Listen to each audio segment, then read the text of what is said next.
이번 편은 아즈사가 검은 조직원이었다면 1편에서 이어집니다. 1편을 보고 오시는 게 이번 이야기를 이해하는데 더 편할 것 같으니 당장 가서 이전 영상 조회수 1위라도 더 올려주시면 너무 감사할 것 같습니다. 이렇게 말했는데도 1편을 안 보고 올 여러분들을 위해 간단하게만 요약해드리자면, 카라스마는 스파이가 많아진 조직에서 믿을만한 조직원을 한 명 더 뽑아야겠다고 생각을 했고, 조직원 누구도 모르게 자신을 위해 일할 조직원을 뽑게 됩니다. 그렇게 해서 뽑힌 것이 아즈사였고, 아즈사는 카라스마를 위해 일을 하기 시작하죠. 그럼 이제부터 2편을 시작해보겠습니다.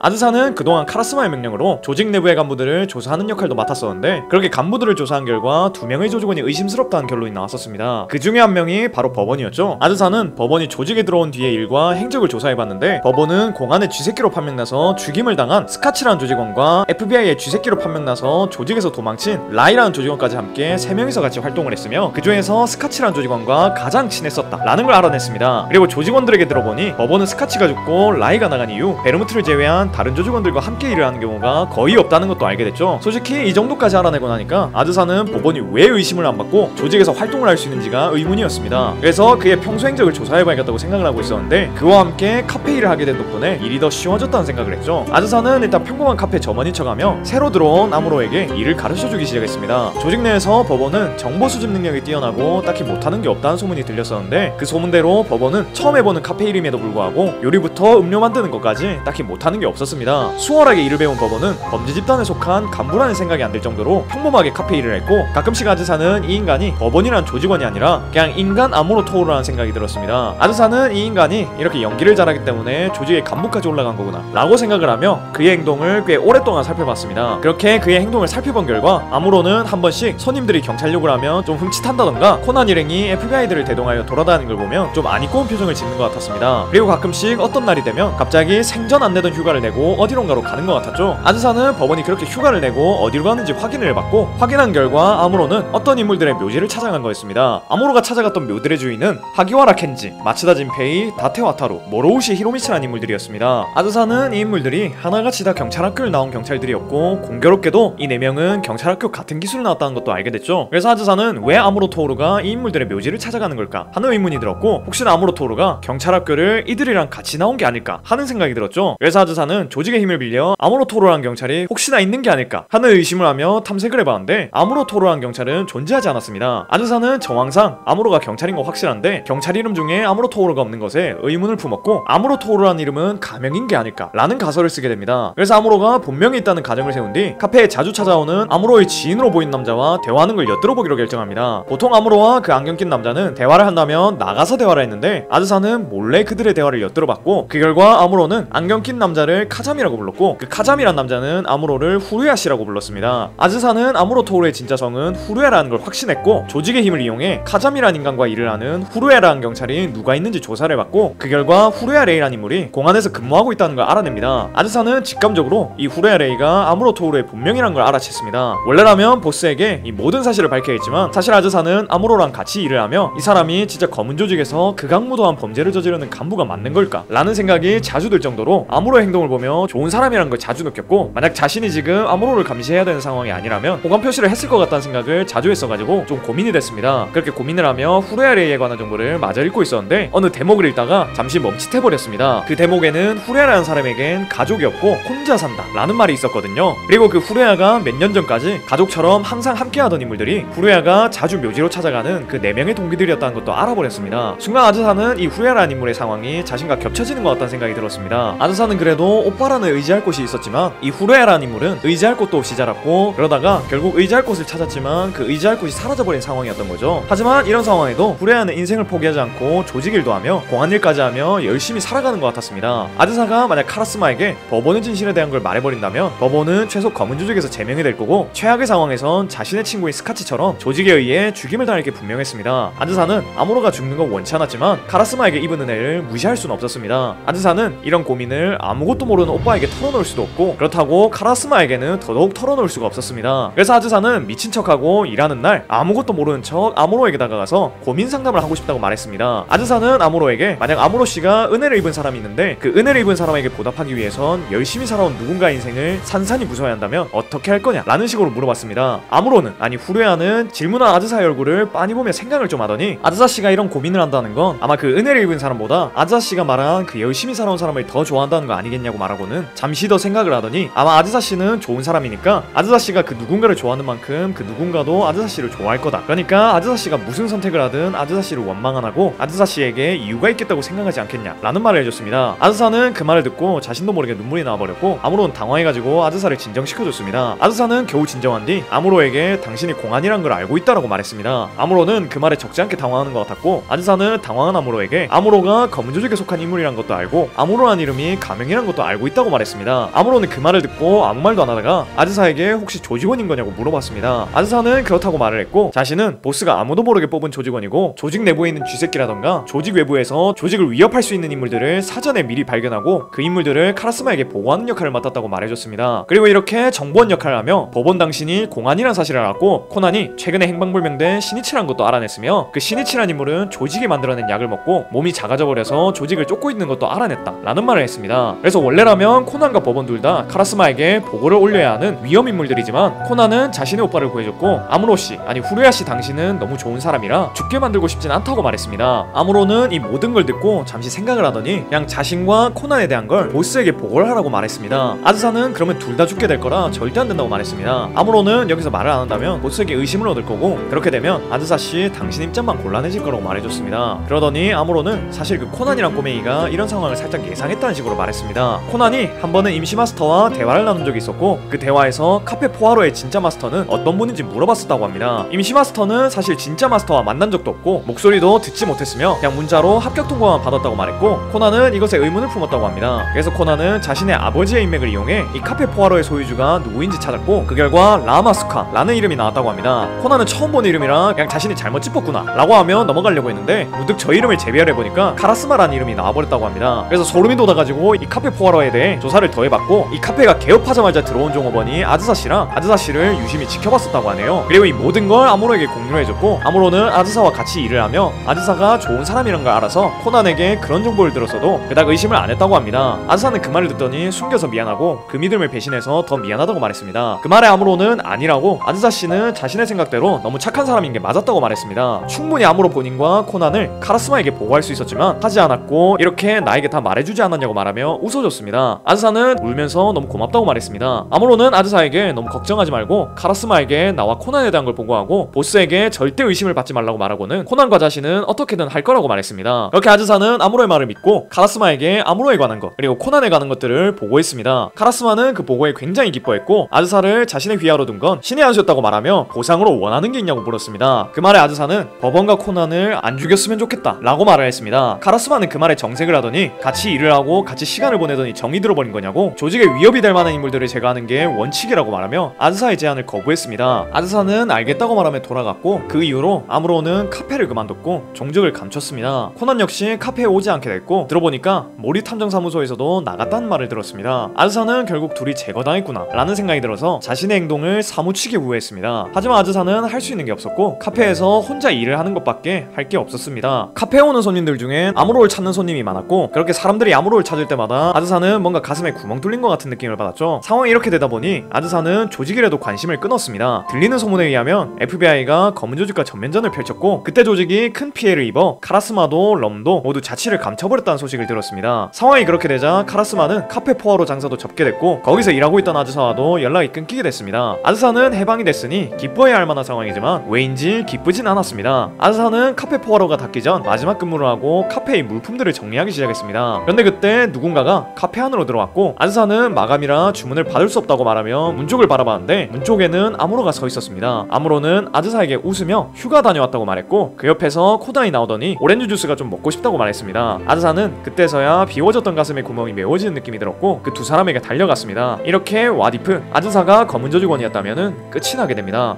솔직히 이거 대본 적으면서 몇 번을 지우고 몇 번을 다시 썼는지 기억이 안 납니다. 이렇게 썼는데도 이게 결말을 잘 지은 건지는 모르겠네요. 제발 재밌게 받기를 바라겠습니다. 오늘도 이런 영상 봐주셔서 너무 고맙고 전 더 재밌는 영상으로 돌아오겠습니다. 그럼 다음 시간에 만나요.